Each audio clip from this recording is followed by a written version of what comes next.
Hello all. Today we will cover up the topic of task number 1, competence number 5 about the main engine starting air system. Well, we'll get into the content directly. First of all, you have to understand why an engine needs air to give that initial torque or initial start. See, in our car or the other vehicles, mostly we can find a small motor to give that initial start, whereas engine, you cannot fit a motor because for such a big engine, you will be requiring such a big motor, which would be requiring more amps, more power. Nowadays, when ships are moving towards energy efficiency, so this is not possible. So you need to have a motor of engine size to give that initial torque, So that is why they wanted to have a compressed air of approx 30 bar to give that initial torque. Okay, so nowadays engines are of two types, MC and ME. I think most of you guys would be sailing with ME, but we should also not forget about how an MC type also has this air starting system. So I'm going to cover both the topics. Nothing much difference, only a very, very small difference between both the engines starting air system. First, I will go ahead with the MC engine type. MC means it is an cam driven engine. Okay, so camshaft driven engines are called MC, and E is electronic. The second one, electronically operated engines, are called ME engines. So first we will go with the MC type. For MC type, I made it very simple.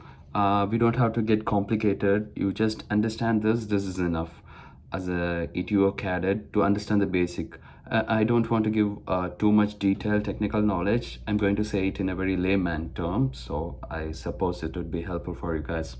So this is the diagram I have made for you guys. So for any starting air, as the name defines, you need to have an air. So we are storing that air in a bottle. So from the air bottle, first of all, our ultimate aim is that we are going to start the engine using the air.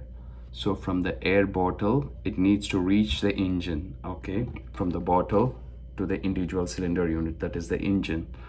So in between only we have this much process, nothing much, like mostly 1, 2, 3, only 4 things, lucky 4. So only 4 things are involved, so nothing much. So from the air bottle, where we have the compressed air, it passes through a pilot valve, as well as it also goes through a valve where it ensures whether the turning gear is engaged or not. Okay, so the air from the air bottle goes through the pilot valve and reaches the automatic start air valve. Okay, this automatic start air valve is like a piston type. Inside they have spring. We'll not go with those construction. Basically, the air from air bottle first has to reach an automatic start air valve.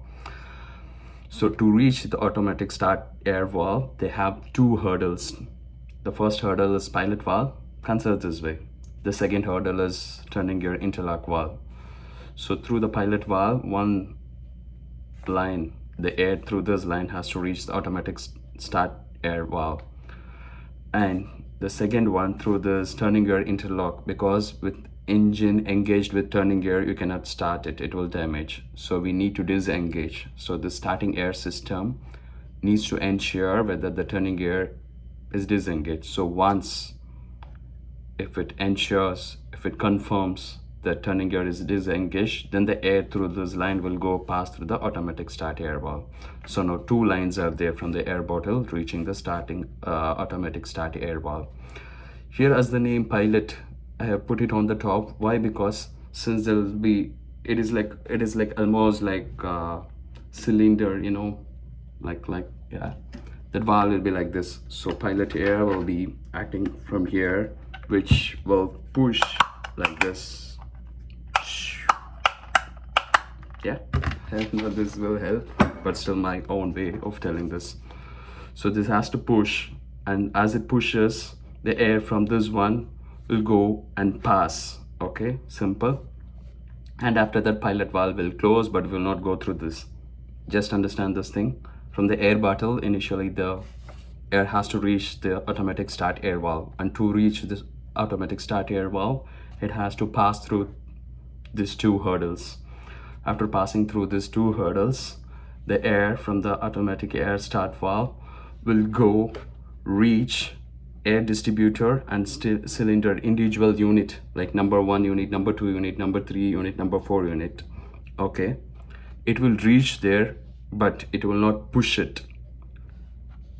To inject the air from the automatic start air valve, one line ultimately have reached the main engine. Ultimately it has reached the valve, start air valve of individual unit. Suppose consider this as number 2 unit. So number 2 unit, it has reached.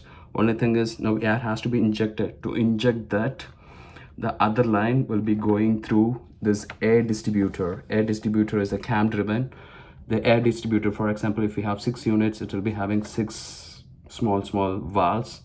Suppose if you want to reach the valve of number 1, if you want to inject the air in number 1 unit, the air distributor of number 1 will pass the air through number 1 of the air distributor, and it allows the air to reach on top of that particular cylinder starting valve.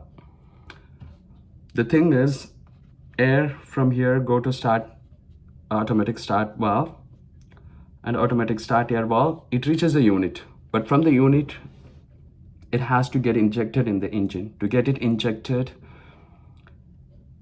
a pilot line, a valve on top has to be pressed, then only. For example, suppose this one, my thermal flask is this cylinder start air valve, and this line from automatic start air valve, it reaches here. Now the thing, it reaches here. Now this air from here has to get down from here. It reaches here. To get it down like this, it cannot just get it down, it will go on weight. So to get the air from here to here, we need one more line from air distributor, so that it will come and push. There is a spring inside like this. So see, like this, air on the top will come and push the piston inside. So as the piston moves, the air that is waiting here will go and get injected. So this is how an MC engine's air starting system works. Similarly, for an ME engine, electronic engine, what happens is ME engines are more compact. It is more electronically controlled. So in ME engine, you don't find an air distributor system. Rather, it is replaced by individual solenoid coils, which gets its signal from the CCE units. Okay, individual CCE units. Being a cadet, I hope you know what are all those CCE units, how they are getting control. So only thing in ME engine is there is no any distributor. There will be individual solenoid coils getting signals from the CCUs. Once the solenoid gets energized, the air will go and push on the top of this particular cylinder start units, and the main airline goes. Okay, so this is the only difference. In MC engine, you're going to find an air distributor, and in ME engine, there is no any air distributor. Rather, it is replaced with an solenoid valve. So yeah, this is my understanding to make it in a layman term. So hope this video will be helpful for you guys. Yeah, so maybe I can repeat you once. The main aim is that it has to reach from the air bottle to the unit's starting air valve. To reach that, it has only 4 things: pilot valve, turning gear, interlock, automatic start air valve, and the air distributor. Only through these 4 hurdles, after passing through these 4 hurdles, our aim is attained, our mission is accomplished. So this is what is actually required. And to pass through this, we have certain things, like it has to ensure turning gear is disengaged, and pilot valve is going to operate that automatic start air valve, and air distributor is going to allocate to the individual units. So yeah, simple. So basically nothing much. So this is how the air starting system works. Thanks for watching.